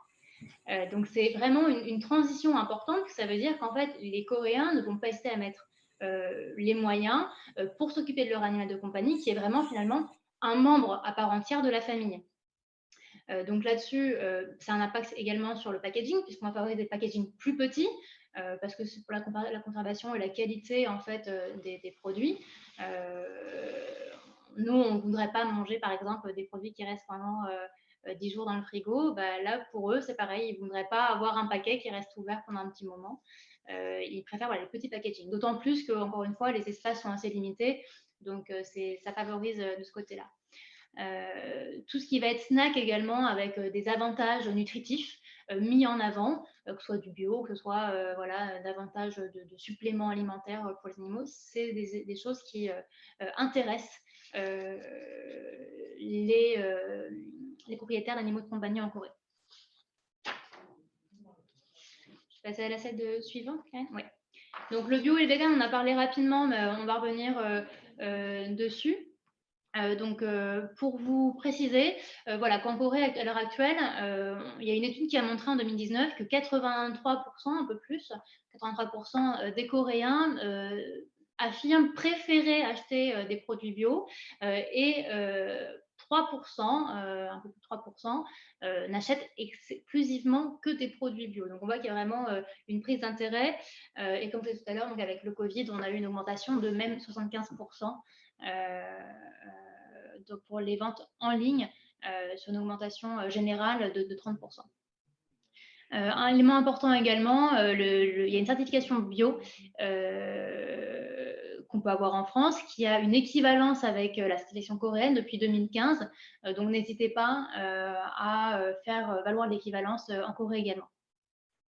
Et donc les produits véganes, on a parlé également tout à l'heure, avec une augmentation de 48% presque de produits véganes dans les magasins lotés. Je vais revenir un petit peu en arrière sur le pet food. On a une question d'Anthony qui vous salue et qui vous remercie d'avoir parlé du pet food ce matin. La question est la suivante. Savez-vous si les salons, les dog shows et les cat shows seront à nouveau autorisés en 2021? Alors, c'est difficile de dire à l'heure actuelle. Pour le moment, il y a des plannings qui se préparent. Donc, les salons s'organisent sous l'hypothèse qu'en effet, ils pourront les réaliser. Après, il n'est pas sûr que ce soit maintenu. Il faudra voir à un moment quelle est la situation au niveau du Covid. Sachez néanmoins que nous, on propose, si vous le souhaitez, de vous représenter sur ces salons-là, du fait de la quarantaine dont a parlé Cédric en début de présentation. Pour justement vous permettre d'être présent sur ces salons-là s'ils sont maintenus, sans pour autant avoir toute cette logistique et ce casse-tête un petit peu finalement de déplacement à prendre en compte. Et il y a peut-être des solutions hybrides. Alors certes, ça ne remplace pas évidemment le contact humain et physique et un déplacement sur le terrain, mais est-ce qu'il y a des alternatives hybrides? Si les salons n'ont pas lieu en présentiel, il y a peut-être des possibilités de présenter ces produits sur des plateformes ou ce genre de choses? Alors certains salons passent en ligne. On a notamment accompagné un salon dans son développement de solutions en ligne l'année dernière, davantage pour le volet cosmétique en l'occurrence. Mais là encore, c'est assez flou. Je pense que les organisateurs de salons restent pour le moment sur l'hypothèse qu'ils pourront conserver le format offline. Et pour le moment, il n'y a pas d'annonce de réaliser sur le online. Avez-vous d'autres éléments là? Merci. On va passer aux canaux de distribution. Oui, donc je vais essayer d'être assez rapide aussi, parce que je vois que le temps, en effet… le temps défile vite, oui. Défile vite, donc je vais peut-être repasser un peu vite, mais vous aurez les slides en tout cas, et à nouveau, je me tiens à votre disposition au besoin. Donc pour commencer avec les tendances au niveau de la distribution, il y avait encore 4 petits rappels à faire qu'on a pu voir précédemment également, notamment l'occidentalisation des modes de consommation. On voit par exemple des céréales, les petits déjeuners qui deviennent plus occidentaux. Le fait de manger et boire seul, on parlait de onsu tout à l'heure, et c'est vrai qu'il y a 4-5 ans, c'était presque impensable de manger seul au restaurant, on nous refusait presque l'entrée si on n'était pas à deux, alors que maintenant, on va vraiment avoir des places pour une personne réservées dans les restaurants notamment. Et puis après la consommation en plus à la maison, on a les home meal replacements et les convenience stores qui proposent eux de leur côté davantage de solutions de produits importés et qui du coup en plus ont gagné en visibilité et en vente au cours du Covid, parce que justement ils étaient près des lieux d'habitation, ils étaient ouverts en continu et du coup les gens étaient plus à même et plus liés à aller dans ces convenience stores, donc ces petites supérettes. Voilà. Slide suivante. Vous l'avez, c'est bon? De mon côté, c'est OK? Oui, c'est bon. Ouais, c'est arrivé. Après, rapidement, pour faire un peu un schéma sur les grands moyens de distribution, on va avoir le consommateur qui va pouvoir choisir la distribution online ou offline. Du côté offline, d'ailleurs, il manque ces convenience stores qui sont pourtant très présents, avec notamment JS qui est le leader du marché avec plus de 30 parts du marché. On va avoir tous ces hypermarchés, supermarchés, notamment avec Lotte, Imart et Homeplus. Donc Homeplus, c'est la JV entre Tesco et Samsung en Corée. Donc il y a très bien marché, ils sont présents et réussissent bien là où Carrefour, par exemple, n'a pas réussi à s'implanter. On va avoir les chaînes de distribution indépendants et enfin les grands magasins qui sont un peu, voilà, ces galeries Lafayette à la coréenne, avec de grands acteurs que sont, pour en citer que les principaux, Lotte, Hyundai et Shinsegae. Donc, comme vous pouvez le voir là à droite, Lotte est leader en matière de part de marché. Cependant, il faut noter que Shinsegae et Hyundai ont une image davantage premium pour cela. On va ensuite avoir tout un volet online avec Naver, qui est le Google coréen. Et Google, c'est l'un des seuls pays, je pense, si on ne compte pas la Chine, où ils n'ont pas réussi à réussir leur coup. Et Naver, au contraire, ils sont bien imposés auprès des Coréens. Ils proposent non seulement des sites, mais également de l'achat en ligne. On va avoir Coupang, qui est un peu un équivalent d'Amazon en France. On va avoir tous ces épiceries en ligne premium, donc comme Market Curling, qui là aussi a explosé ses ventes au cours de la crise du Covid. Donc là, il y a vraiment une sélection de produits très premium, beaucoup de produits importés également. Et enfin, tout ce qui va être les sites en ligne de grands magasins, qui ont souvent en fait une antenne online. Slide suivante. Voilà. Pour le volet Horeca, et c'est un élément sur lequel je reviendrai également plus tard, on a souvent des entreprises françaises qui viennent nous voir et qui nous disent, écoutez, moi, je voudrais passer en direct. Je voudrais directement aller commercialiser mes produits à un hôtel, même dans le retail, à tel acteur. En Corée, c'est très peu possible de faire cela dans la mesure où il y a un importateur qui va avoir un rôle en fait à plusieurs niveaux. Il va avoir plusieurs casquettes, puisqu'il va jouer non seulement le rôle d'importateur, mais également de distributeur, en proposant vos produits à son réseau, que son réseau soit du retail, des hôtels, du food service, etc. Donc son rôle est primordial. C'est un marché qui, avant le Covid, se portait bien, qui était plutôt en croissance, mais qui a quand même connu quelques enjeux, on l'entend bien. Mais les restaurants ont pu, je pense, se maintenir à peu près grâce à la croissance et à la bonne en fait, installation des solutions de vente à importer. Et donc là, on voit également que sur ces sélections-là, avant, on est davantage de produits plus coréens, traditionnels. On a une offre de produits occidentaux, de restaurants occidentaux, même de restaurants d'hôtels, qui proposent en fait leur menu sur ces applications-là, et on y reviendra un petit peu plus tard. Donc voilà une slide pour vous montrer un petit peu les différents références, les différents noms d'hôtels que vous pourriez trouver. À noter toutefois que le nombre d'étoiles présent en Corée n'a pas de correspondance en fait avec celui qu'on peut avoir en France. Le système est fait différemment. Là, comme vous pouvez le voir, il y a donc différents Parnasse, ils vont avoir différentes gammes d'hôtels à proposer. Au niveau des produits recherchés, on aura beaucoup de viande, de fruits de mer, de fromage, de condiments, mais là encore, il y a très très peu d'hôtels qui passent en direct, il y a peut-être 5 ou 10% qui passent en direct. La plupart, en fait, préfèrent la facilité de passer par un importateur qui va vraiment prendre en charge l'ensemble des démarches et du stockage en amont. Au niveau des restaurants assimilés, on va noter 4 grandes catégories. En fait, celles que j'ai voulu vous montrer aujourd'hui. On va avoir les restaurants coréens, très haut de gamme, de luxe, Souvent, on mange ce qu'on appelle des courses menus, où on va avoir une série à n'en plus finir de différents mets coréens. Si vous passez en Corée, je vous recommande de tester ce type de restaurant. Alors, tout ce qui est également les family restaurants, les bars à vin qui, en fait, jusqu'avant le Covid, se portaient plutôt bien. Ils avaient une bonne croissance, mais qui finalement, avec la crise, ont beaucoup ralenti. On l'a vu, les gens favorisent le on-soul, ils préfèrent consommer chez eux, et dans tous les cas, après 9 heures, on ne peut plus se rencontrer. Donc, leur présence diminue.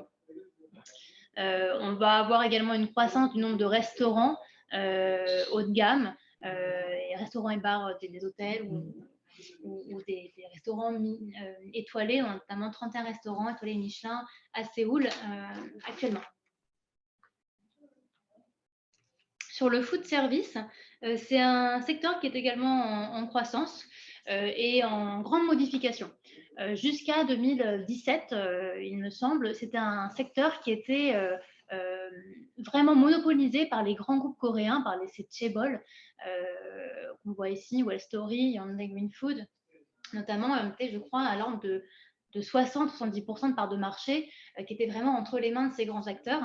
Mais le gouvernement coréen a pris des démarches, a réalisé des démarches pour justement limiter l'accès, on va dire, à ces grands groupes qui avaient vraiment l'emprise sur tout le marché et favoriser les plus petits acteurs, donc les PME, ou alors c'est les groupes un peu plus moins grands que ceux qu'on a cités avant. Et on voit que maintenant, la tendance a un peu changé, puisqu'on est davantage avec une majorité de PME qui se partagent le marché, ou alors qui vont travailler avec des grands groupes.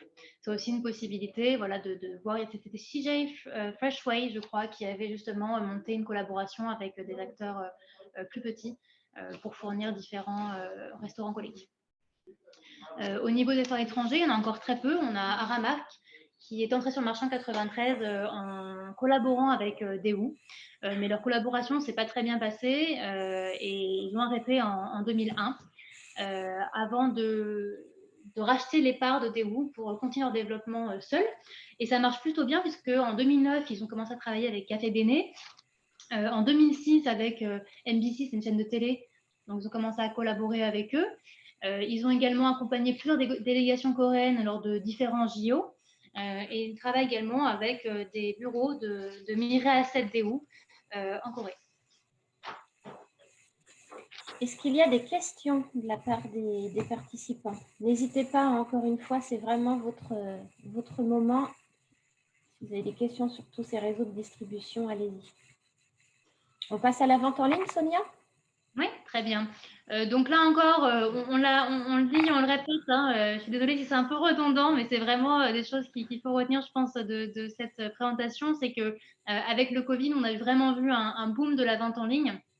L'envoi de colis, forcément, a beaucoup augmenté également.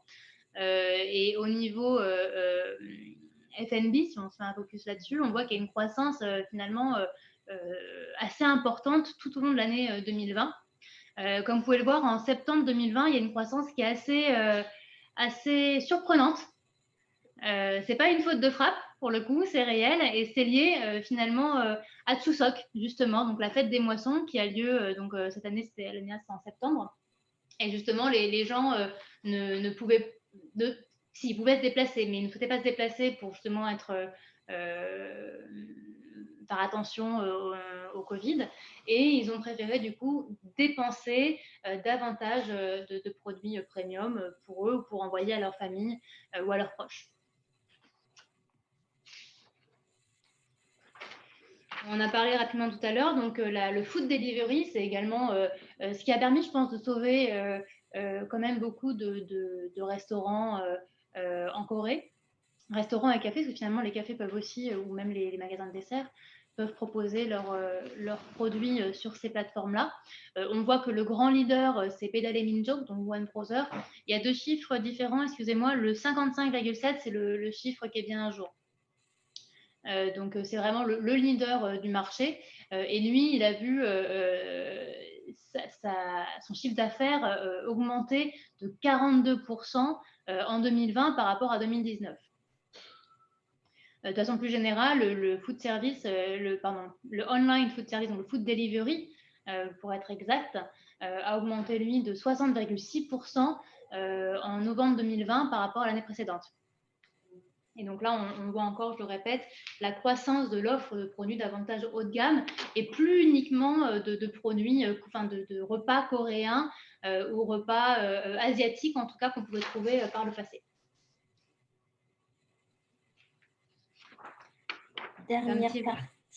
Avant-dernière partie sur la partie sur l'export et les réglementations que vous devez connaître. Donc là encore, on va avoir des choses qui vont se répéter, mais c'est vraiment pour que vous puissiez comprendre le schéma un peu qu'on a en Corée. Donc comme je vous le disais, l'importateur est primordial. Il y a très très peu d'acteurs qui passent en direct. Et c'est lui qui va en fait vous permettre d'avoir un réseau sur lequel vous pourrez vous appuyer pour développer votre activité. En général, chaque importateur a un peu son réseau en particulier, que ce soit plus dans le secteur HoReCa ou plus dans le retail. Et il pourra vous faire part également de son savoir-faire, de sa connaissance du marché pour vraiment adapter votre offre au marché. Nous aussi, on pourra également vous accompagner dans cette démarche-là. Donc, c'est lui qui, en général, prend en charge l'ensemble des démarches de déclaration, de réception des produits. Les produits arrivent en douane. Les tests sont réalisés, donc à prévoir également lors de votre première commande, des tests sont réalisés pour vérifier que les déclarations faites par vous et votre importateur sont correctes. Donc typiquement, si le potassium sorbate n'était pas autorisé et que vous indiquez que vous n'avez pas dans vos produits, mais qu'en réalité il y en avait et que manque de peau test il y a, vos produits seront détruits. Arrivé donc après ces tests-là, il faudra faire donc l'étiquetage en coréen en suivant la réglementation. Je reviendrai un petit peu après. Mais cet étiquetage-là peut bien entendu être réalisé en amont si vous, entreprise bretonne, avez les équipements nécessaires pour justement faire des étiquetages en coréen. Les stickers marchent, il suffit juste de rajouter un autocollant sur les packaging existants, ça marche. Oui, tout à fait. Donc, pour la petite histoire, moi, avant de travailler à la Chambre, j'avais travaillé pour un importateur de produits agroalimentaires breton, justement. Dès qu'on recevait la marchandise, on mettait le petit sticker sur le dos. Il ne faut juste pas cacher la date de péremption. Mais après, on est assez libre pour mettre notre étiquette. Voilà.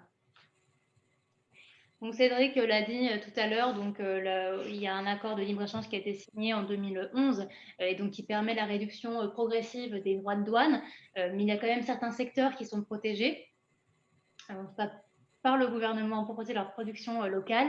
Je pense notamment aux produits à base de riz. Il y a certains fruits qui n'ont pas de haut droits de douane, mais qui sont interdits également. Voilà, faut pouvoir faire attention, vérifier. Il y a différentes variantes et on pourra également vous renseigner sur les droits de douane coréens si vous le souhaitez. On reste à votre disposition pour ça. Est-ce qu'il existe une liste, alors même si ce n'est pas exhaustif et que ça peut changer, est-ce qu'il y a une liste aujourd'hui de produits interdits? Est-ce qu'on peut avoir une idée de ce qui ne rentre pas en Corée? On a parlé du bœuf tout à l'heure, des produits de charcuterie venant de France. Est-ce que vous avez à la Chambre une liste, même si elle n'est pas exhaustive, qui pourrait aiguiller nos entreprises? On n'a pas de liste préfaite parce que la réglementation change assez facilement et donc on est à l'affût des évolutions. Donc en général, on fonctionne plus dans le sens inverse où on va prendre un produit donné et vérifier la faisabilité. D'autant plus qu'il y a une vérification à 2 niveaux à réaliser. Donc par exemple, il y a quelques années, on avait une entreprise française qui voulait commercialiser des cerises premium en Corée. Donc, du point de vue de la douane, il n'y avait aucun problème, c'était possible. Et lorsque l'on a un peu plus, donc les taux de douane étaient très faibles aussi, et donc favorisaient ce lancement de ce produit-là en Corée. Mais après validation, on s'est aperçu que les cerises d'origine française étaient interdites. Donc, on n'a pas de liste prédéfinie, mais on est bien sûr à votre disposition, encore une fois, pour vérifier la faisabilité de votre projet ici. Donc, n'hésitez pas. Voilà. Et surtout, s'il y a des obstacles, il faut nous prévenir, parce qu'on discute régulièrement donc, des obstacles rencontrés par les entreprises françaises. Aujourd'hui, la plupart des produits sont couverts par cet accord de libre-échange. Ça représente près de 99% donc, des échanges. Donc, c'est vraiment à chaque fois des caractères bien exceptionnels et on l'espère temporaires quand il y a un obstacle. Et n'hésitez pas à nous faire remonter des éventuels problèmes que vous pourriez rencontrer. On échange régulièrement sur ce sujet-là avec les autorités coréennes. Alors, parmi les produits qui ne rentrent pas, d'ailleurs, moi, dans ma tête, là, en vous posant la question, j'avais en tête les produits finis, mais il y a peut-être aussi des ingrédients qui ne sont pas autorisés en Corée. Il ne s'agit pas uniquement de produits finis. Oui, tout à fait. Il y a des ingrédients,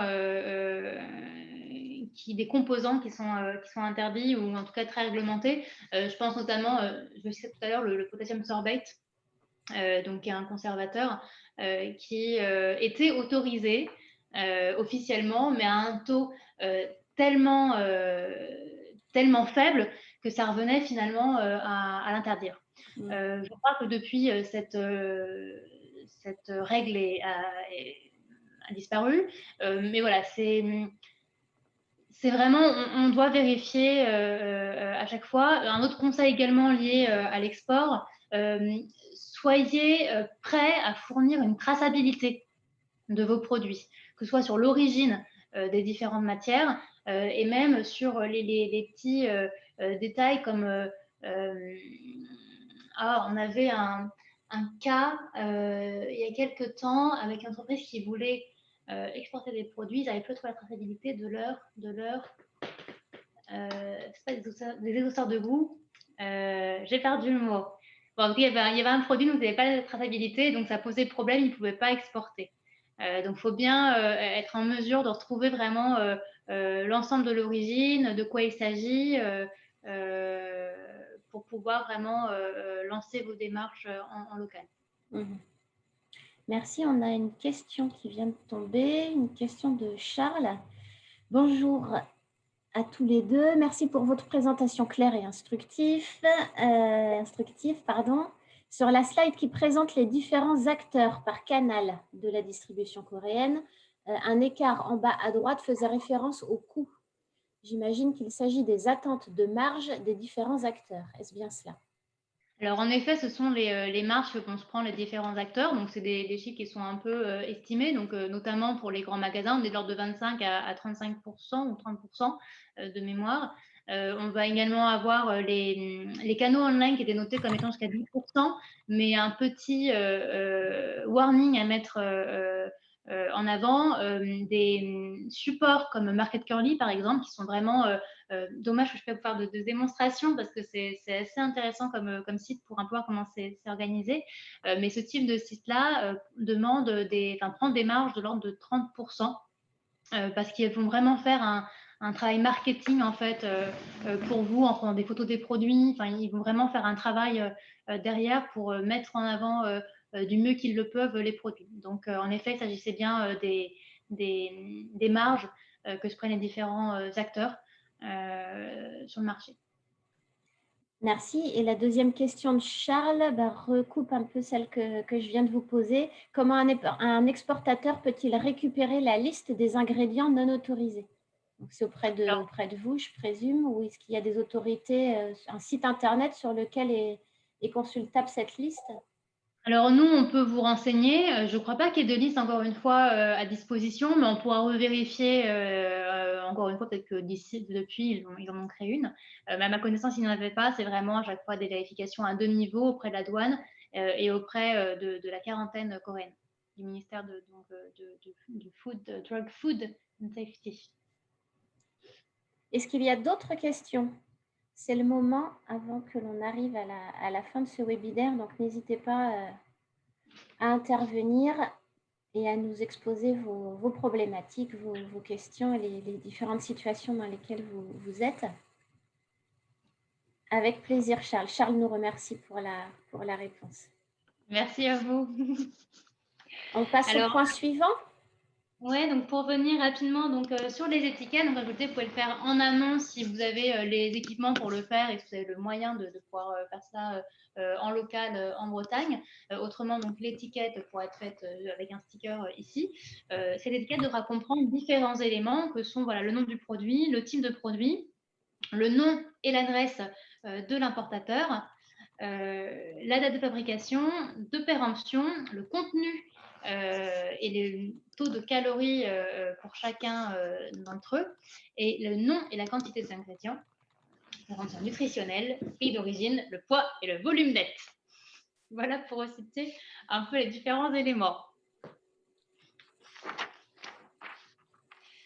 Sur le schéma, bon, on ne va pas revenir dessus, mais voilà, en tout cas, pour vous redire avec cette slide-là, que l'importateur va vraiment prendre en charge l'ensemble du processus pour réaliser les tests nécessaires auprès du gouvernement une fois que les produits arrivent en Corée. Il n'est pas nécessaire d'avoir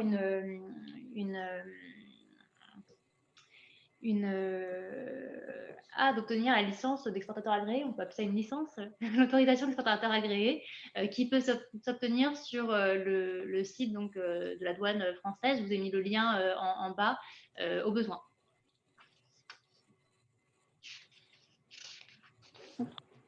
Alors, info pratique et données clés pour bien faire du business avec des partenaires coréens. Oui, exactement. Donc là, on a vu jusqu'à maintenant donc, quels produits peuvent bien marcher, quelles sont les spécificités, quelles sont les réseaux de distribution. Maintenant, là, on arrive dans le vif du sujet. On peut travailler avec des Coréens, comment on s'adapte finalement. Donc là, encore une fois, un petit récap.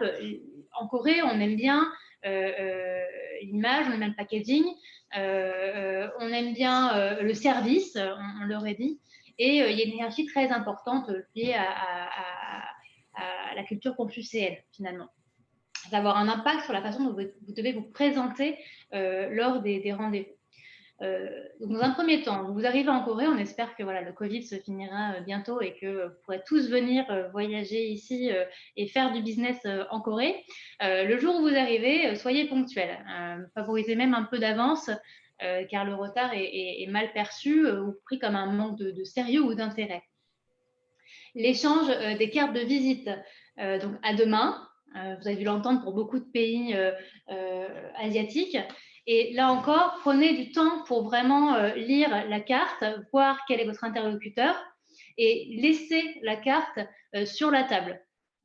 Si vous commencez, certaines personnes aiment bien jouer un peu avec les cartes, les tordre. C'est mal vu en Corée, donc retenez-vous ou entraînez-vous en amont pour éviter cela lors des rendez-vous.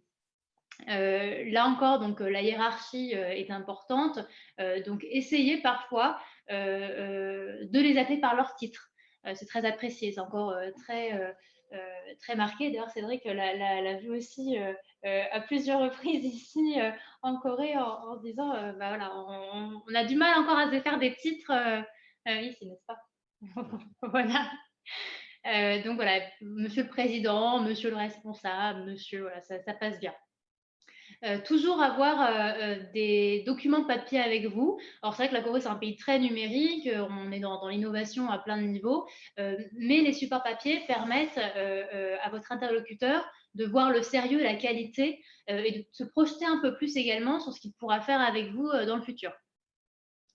Là encore, ne pas mettre uniquement l'image France en avant parce qu'il vous dira oui, so what, mais favoriser davantage vos spécificités, votre côté un peu innovant, s'il y en a, votre histoire, on a parlé de storytelling tout à l'heure, et soyez factuel en donnant des chiffres. Donc, n'ayez pas peur également lors des rendez-vous. On ne vous donnera pas un oui définitif ou un non définitif. Il n'y aura pas de décision de prise à ce moment-là. Il faut laisser un peu de temps pour décanter. Vous aurez également peut-être des questions personnelles. Un autre élément important et qui pose souci parfois, ou en tout cas qui est un sujet, que l'on rencontre, c'est le concept du oui ou du non, qui est très très différent entre le concept qu'on va avoir nous en tant que Français et que nos interlocuteurs coréens auront. En français, quand on dit oui, ça ne veut pas dire oui, je suis d'accord avec toi, avec vous, mais davantage oui, j'ai compris ce que tu m'as dit. Donc, il y a une différence de sens. De la même façon, le concept du non. En France, on n'est pas d'accord, on dira bah non, je ne suis pas d'accord. Je ne pense pas voir les choses de la même façon. En Corée, on ne dira pas non de façon frontale, on va répondre davantage par un silence ou par plusieurs questions pour un peu détourner le sujet. Et donc, il est important d'avoir conscience de cela. Et nous, c'est vrai que quand on fait des missions de prospection notamment, on accompagne non seulement pour le volet traduction linguistique, parce que bon, les Coréens ne sont pas encore tous très très bons en anglais, surtout dans la hiérarchie, donc dans les gens très très haut placés. Mais on accompagne également pour cet interprétariat culturel, parce qu'il y a des notions, des façons de dire les choses qui vont être plus subtiles en coréen, qui vont être capables de capter pour pouvoir avancer dans la relation. Voilà, et donc pour finir avec ce volet-là, donc il faut préférer être du même rang que l'interlocuteur, si possible, au niveau de la hiérarchie ou de l'âge. Il faut être patient et compréhensif auprès des différents acteurs coréens, des chaebols, donc des grands groupes. Ne pas refuser, une fois que le Covid sera fini, encore une fois, d'aller dîner ou boire à plus de 4 personnes, si possible, dans les restaurants du coin. Voilà, encore une fois, l'anglais n'est pas encore mainstream. Il peut même causer des malentendus, donc favoriser un interprète en coréen.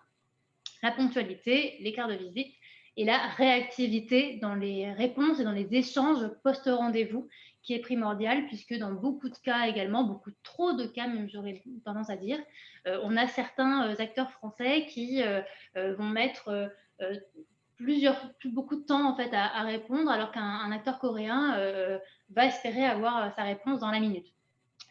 Et enfin, être sincère. Donc pour finir, voilà un petit récapitulatif sur les services que l'on propose. On va vraiment accompagner les entreprises depuis le début de leur step avec la Corée, que ce soit une étude de marché, une étude réglementaire spécifique, stratégie pour choisir les bons produits pour le marché, tout ce qui est recherche de partenaires locaux, tout ce qui va être le marketing, la com et l'implantation en Corée, avec la proposition de portage salarial, de création d'entreprise, de business center. On a un business center dans nos locaux, vous ne voyez pas de ce côté-là. Et donc voilà, on serait ravis en tout cas de vous accueillir ici très rapidement, je l'espère. Merci beaucoup à tous les deux. De toute façon, on reste à votre disposition. Votre interlocuteur privilégié en Bretagne, c'est votre chargé d'affaires, qui est Éric Voulant pour le secteur donc, agroalimentaire. Si vous avez la moindre question, le moindre besoin d'accompagnement pour vos projets en Corée du Sud, n'hésitez pas à contacter votre chargé d'affaires. Vous pouvez aussi contacter Sonia en direct. Vous avez les coordonnées de toute l'équipe à la fin de cette présentation. Je vous remercie à toutes et tous pour votre participation ce matin, pour votre attention. Encore une fois, on est à votre disposition. C'est très facile après ce webinaire d'organiser une visio avec le chargé d'affaires et Sonia pour bien étudier vos projets, répondre à vos interrogations. Il y a certaines personnes là pendant le webinaire avec le chat qui ont demandé des rendez-vous post-webinaire en visio. Donc ça, on va les organiser très très rapidement. Si vous aussi, vous souhaitez un entretien, n'hésitez pas à le demander. Encore une fois, c'est gratuit, on est à votre disposition, c'est très facile à organiser. À la fin de ce webinaire, lorsque vous allez vous déconnecter, vous avez un petit questionnaire. Ça prend vraiment 1 minute pour le remplir. Je vous remercie sincèrement par avance de bien vouloir prendre cette petite minute pour répondre aux différentes questions que l'on vous pose. C'est important pour nous, BCI, mais aussi pour nos intervenants d'avoir un retour et d'avoir vos suggestions par rapport à l'organisation de ce webinaire, du contenu et des différentes thématiques possibles auxquelles vous pourriez penser pour organiser plus tard d'autres webinaires. Merci à toutes et à tous. C'est la fin de ce rendez-vous de ce matin. On reste à votre écoute. Je vous souhaite une bonne fin de journée et à très bientôt pour de nouveaux webinaires BCI. Merci encore Sonia, merci Cédric et à très bientôt. Merci à vous. À Merci. bientôt. Au revoir. Au revoir.